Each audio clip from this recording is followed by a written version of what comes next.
Good morning, everyone. Last Friday we started statement 8 of chapter 4 of Gongchik, this chapter on the Bodhisattva training. So that particular statement says, there are cases where basically prematurely engaging in the Bodhisattva act of exchanging self with others can lead to problems arising. Chiefly, what is the problem? Is the problem of completely giving up bodhicitta. So this is an advice by Kyobpa Rinpoche, probably, hearing his students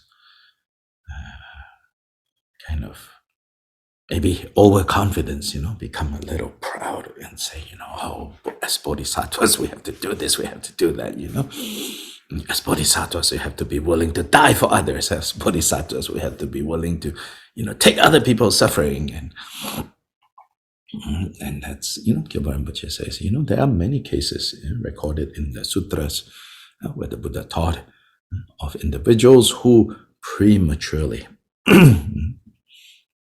get into the exchanging self with other. And so instead, we have to begin first, with at least strive on training the mind, equalizing self and other. Right? Last Friday, I talked about how right now, very, very instinctively, very much like almost you could say inborn. Inborn is another fancy Buddhist word, is co-emergent. Some of you heard this term co-emergent, inborn, like almost in this case I say almost, feels like inborn, it almost seems like an inborn feeling, like I'm more important. Now, normally, of course, when we think I'm more important, we are not literally thinking I am more important than all of you. I am more important than infinity minus one. One is more important than infinity minus one. We don't, think it out like this. But essentially, this is how we feel. I'm more important than infinity minus one. Like, would you give yourself up if you can do something good for infinity minus one? Oh, yeah, I don't know. So first, we start with, equalizing. Elsewhere, I've also said, mainly to remind myself, because, we should all know, like ourselves. What are the things that, kind of get us, get our afflictive emotions all, busy and growing, So principally to remind myself, I said that one of the real life meaning of this kind of practice, equalizing self and other, and then other more important than self. That's the exchanging self and other. Is to at least begin to entertain that I am willing to be inconvenienced. These days, everything, these days what they are trying, everyone is selling us, commerce has become the main occupation, whether in providing commerce or consuming commerce, everything that is selling us what? Convenience. Which is great, Who doesn't want convenience, right? I want convenience, you want convenience, everybody wants convenience. Even birds and bees, and squirrels and monkeys want convenience, really. You know where I learned this? When I went to Costa Rica, twice. This is like nature paradise, But what I discovered, at least I didn't do a scientific study, what I discovered is you go out into the forest, you don't see monkeys, birds. Maybe you see one or two, then you get very excited. But you come back into where the suburbs is, Oh my gosh, birds, monkeys, squirrels. They're just all around. Why? It's convenient. Because we humans have surplus food lying around. The monkeys figured it out, they moved to the suburbs. The birds figured it out, they moved to the suburbs. Why live out in the forest, where you may or may not get food? Go live next to human beings. Everybody wants convenience, Now the trouble with, I've thought about this, the trouble with wanting convenience is everything exists in a pair. So one side you want convenience, what is happening to the other side? Although when they sell you convenience, they don't tell you. They make you less tolerant of inconvenience. Right?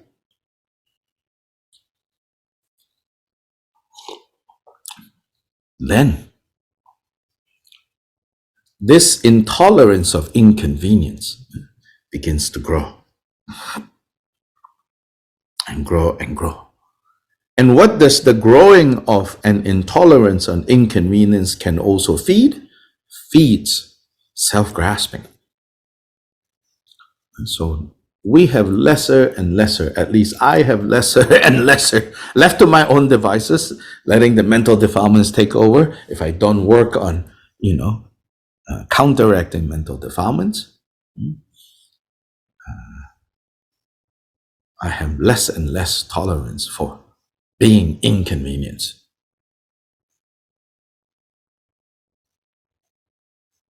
So, this seemingly innocent, seemingly makes sense. Why should we put up with inconvenience? Often becomes fuel for self-grasping. So one real-world meaning of trying to practice equalizing self and other, then developing the thinking, the feeling that others are more important than me. Now, one good place to train is, I'm not suggesting that you go around looking to be inconvenienced. We don't need that. But when somebody is inconveniencing you, try to remember your bodhisattva vow. When somebody is inconveniencing you, doesn't matter, even if that somebody is like the delivery guy who said last week they will deliver, and now you're like, hey, it's ready this week, inconvenience, right? On the one hand, like, yes, you will continue to make sure that they actually deliver. On the other hand, you have to watch, the stuff that comes up, basically.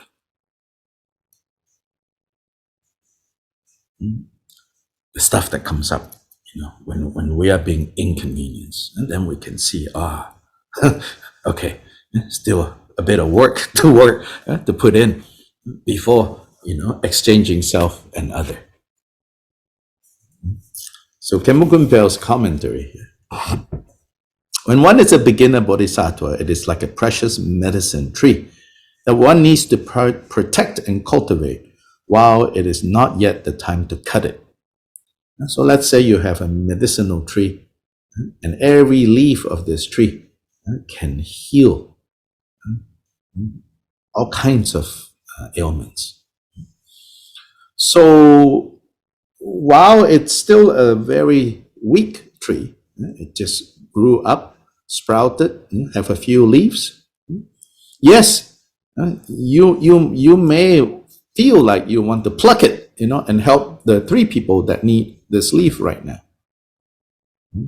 But it says, be careful that when you cut these 3 leaves, you don't kill this sprout. So he continues, one should mainly mentally meditate on exchanging self and others. If one actually gives away one's body when one is not able to do so, and strives in exchanging oneself and others, there are cases when it becomes a fault. And here I said a fault means, later problems will come, that destroys one's motivation for complete awakening. So that point, how exchanging self and other might create problems a little bit down the road. What problems primarily we're talking about? Problems in undermining your commitment to the Bodhisattva vow. Now here he says, one should mainly meditate mentally on exchanging self and others and not be too quick to actually do it. Even this, mentally meditating on exchanging self and others. So one of the most well-known techniques of that is what's known as Tonglen. Tonglen is a technique of mentally meditating on exchanging self and others. And so specifically, right, I'm sure all of you have heard of this practice, is to exchange your happiness for other people's suffering by meditating like that. Meditating, taking people's suffering, giving them your happiness. Actually, even this practice, we should be a little cautious about. First, again, this has to do with, again, how we underestimate our kind of addiction, you could say, to suffering.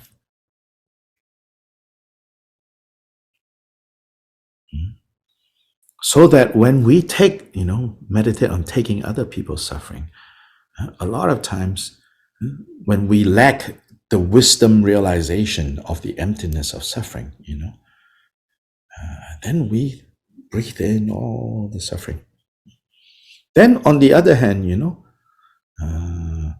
we have not yet discovered, how to feel happiness, how to increase happiness with our own minds, with our own hearts. So then we have so little happiness to actually breathe out. And then we can so easily increase suffering when we breathe in. So if we don't know this technique well, if we don't know that to really use this technique, first, we have to first develop the capacity to increase happiness in your own mind, in your own hearts, to have better ability. Control may be too strong a word. To have better ability to summon, like a magician, to summon happiness and the causes of happiness at will. So, meaning, practice metta, maitri, more. First, become more familiar with how to cast the spell. If you use Harry Potter language, how to master the spell of conjuring loving kindness at will. So first train in that, Then the other training that is necessary is to train to be better and better at, this time conjuring what? The view. The view of the emptiness of all experiences, the emptiness of all phenomena.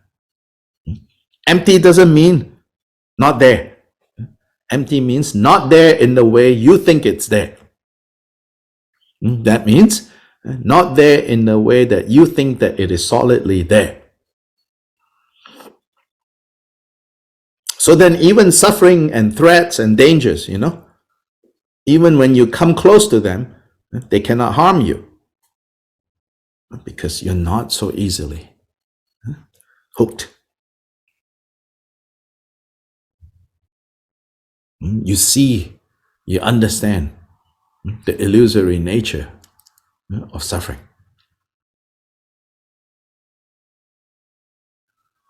So that need to cultivate also. Then when you are able, when you have a taste, at least when you have confidence that these two ability I have some measure of, then Donglen can be very helpful. You might even be able to use Donglen to develop these two things. It's possible, yes. But you have to test, and experiment, and do it honestly. Don't do it out of the 8 mundane concerns. Oh, I'm a good Buddhist, so I can do this. I've taken Bodhisattva vow, I can do this. Then that's about, crafting an image of yourself, maintaining an image of yourself. The opposite of deity yoga. That's sort of like creating an image for yourself, but in a very different, in a very skillful, different way of creating an image of yourself. An image of yourself as Manjushri, an image of yourself as Tara, an image of yourself as Vajrapani.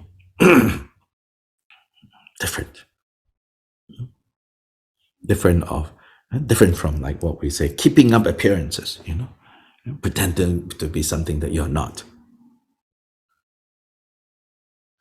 What we are not is the samsaric beings that we have become habituated and addicted to, So we have to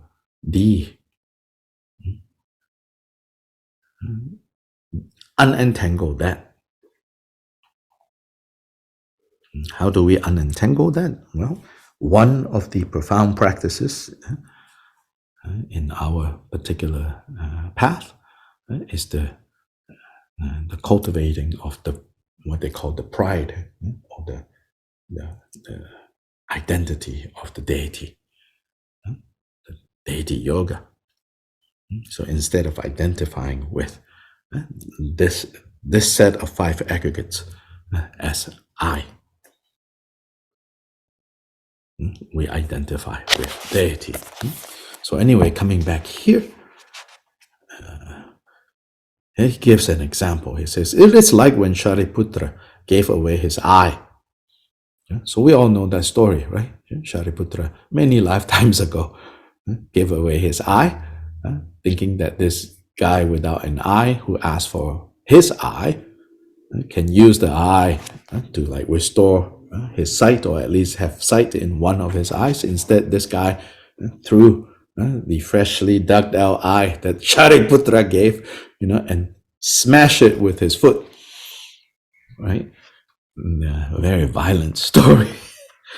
Smash it with his foot, and Shariputra, this past life, was so shocked and upset. Why did you do that for? And the guy said, I like this sound, that stepping on eyeball sounds. Oh my gosh, right? We don't even want to know how he discovered that he liked this sound and how many eyes he has squished with his foot.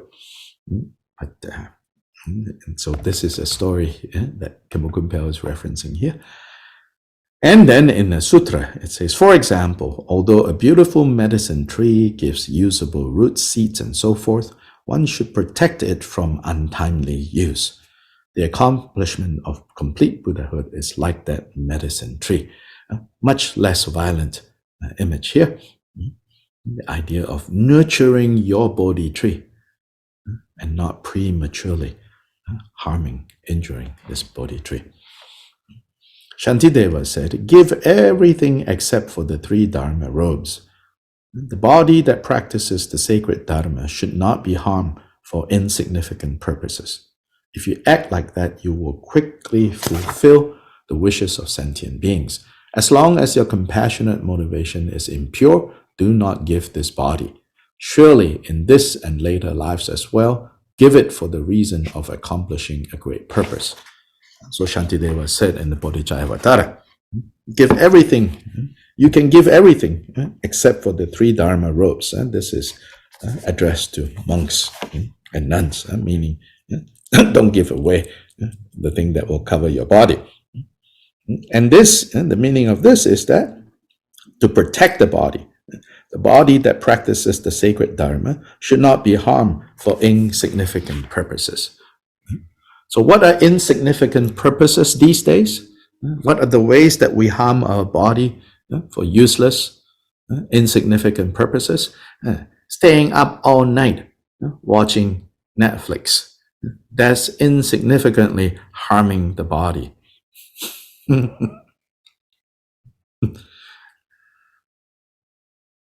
Going out partying till late night, that's insignificantly harming this body, okay? Having no control over how you eat, warning myself, this is insignificantly harming the body. This body needs to be protected so that when real meaningful need is there, you can give a good body. So don't harm this body. So this is from the perspective of sutra. From the perspective of mantra, this body, especially if you have received an empowerment, especially, but even without, but this body is the mandala of the Buddhists. Every aspect of this body is related to the divine mandala. And so if we harm this body, we're harming the Buddhas in this mandala.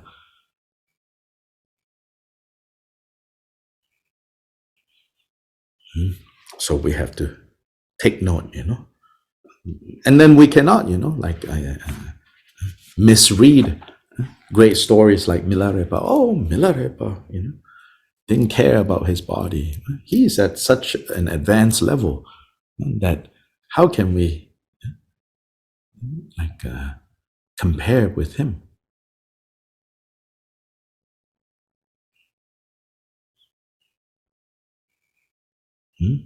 So be careful,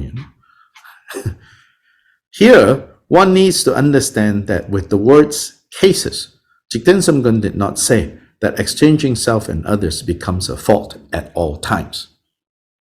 Jigten Sumgon is just saying there are cases where prematurely, unskillfully getting into this exchanging self and other can lead to mischief, can lead to problems of giving up on bodhicitta.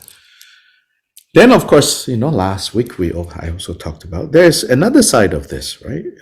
The other side of this is thinking, oh, no, I cannot, no, I cannot, no, I cannot. Continuously, oh, no, I cannot, I cannot, I cannot, I cannot. I'm not ready, I'm not ready, I'm not ready. That also becomes an obstacle. That also becomes an obstacle. So in brief, when we train our mind, when we train in these vows, we really need to have honesty and sincerity. That honesty and sincerity is honesty and sincerity towards ourselves. It's not to show other people, not to try to impress the Buddha, but it is an honesty and sincerity that we show ourselves. So we should have self-awareness in that sense, to be able to see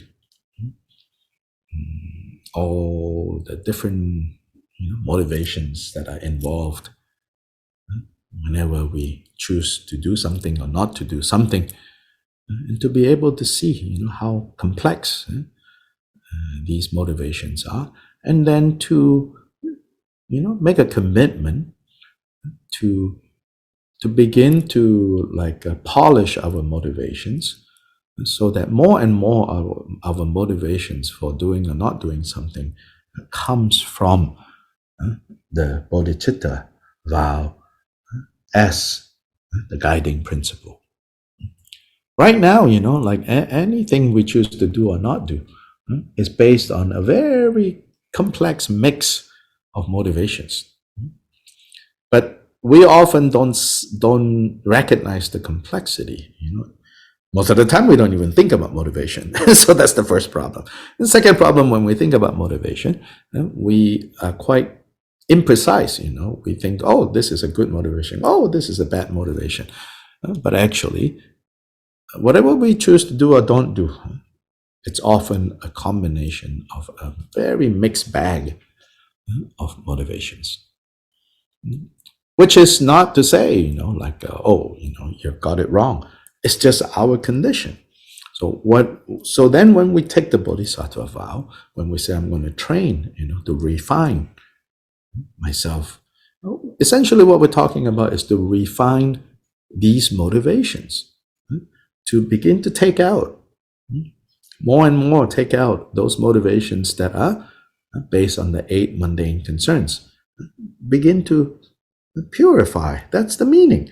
Begin to take out those motivations, so that instead of the 8 worldly concerns, it's bodhicitta. So like the dedication we recited, Jigten Sumgon, is basically showing us, that we need to refine our motivations continuously. So it says, may it not result in the 8 worldly concerns. May it not result in even, achieving personal liberation as a hearer Buddha, or as a solitary realizer. May it not result in, the bliss and happiness of the God realm. In other words, may our efforts not be wasted into these rather unworthy causes, unworthy results, sorry. But instead, to refine our motivations.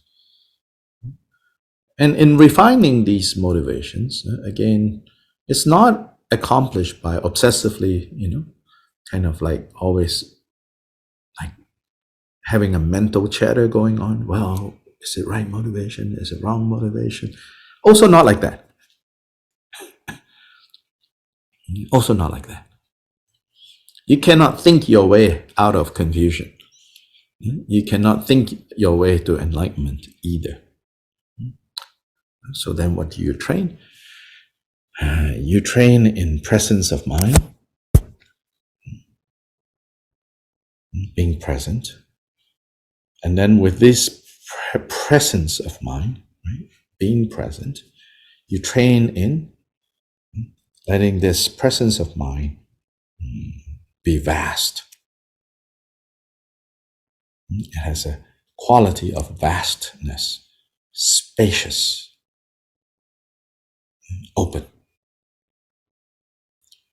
Then we also train so that as this vastness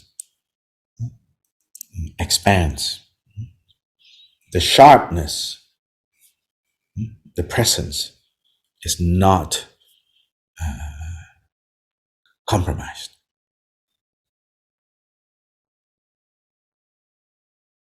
That if everything, as it becomes more and more vast, it doesn't become more and more blur. Your awareness don't become more and more blur. This would be what in English we call spacing out, You spaced out, like poof. As we begin to, so first, you want the steps. First step, train in presence, being present.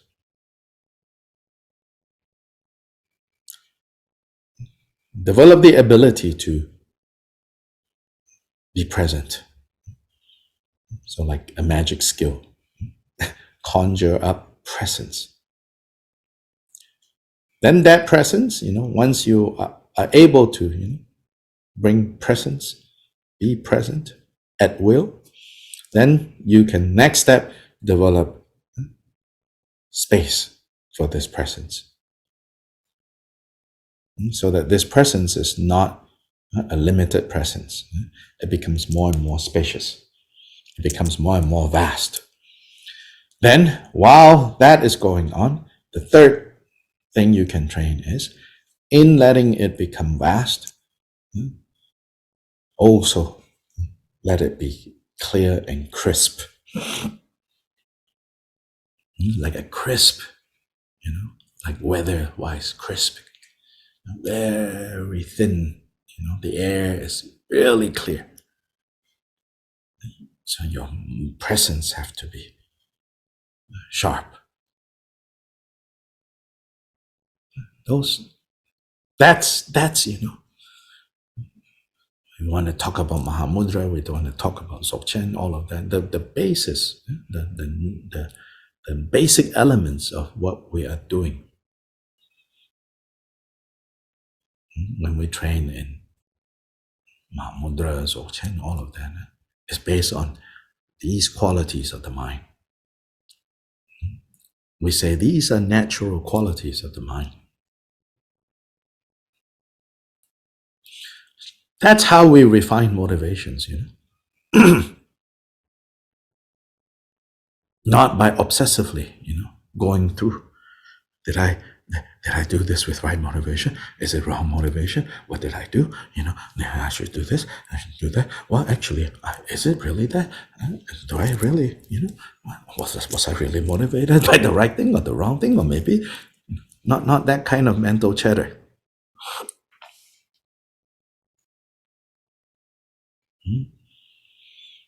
Yeah, in the one teaching of Jigten Sumgon that we looked at, right? It says, although conceptualities right now is the problem that we have, in order to achieve the experience of the non-conceptual, you cannot do it by abandoning conceptualities.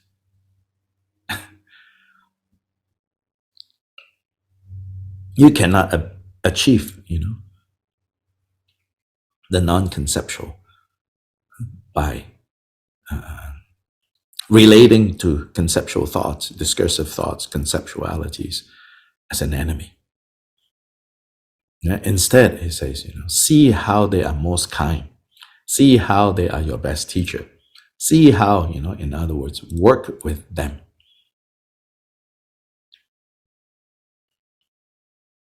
Okay, so today we'll stop here and we will continue tomorrow. That's the plan.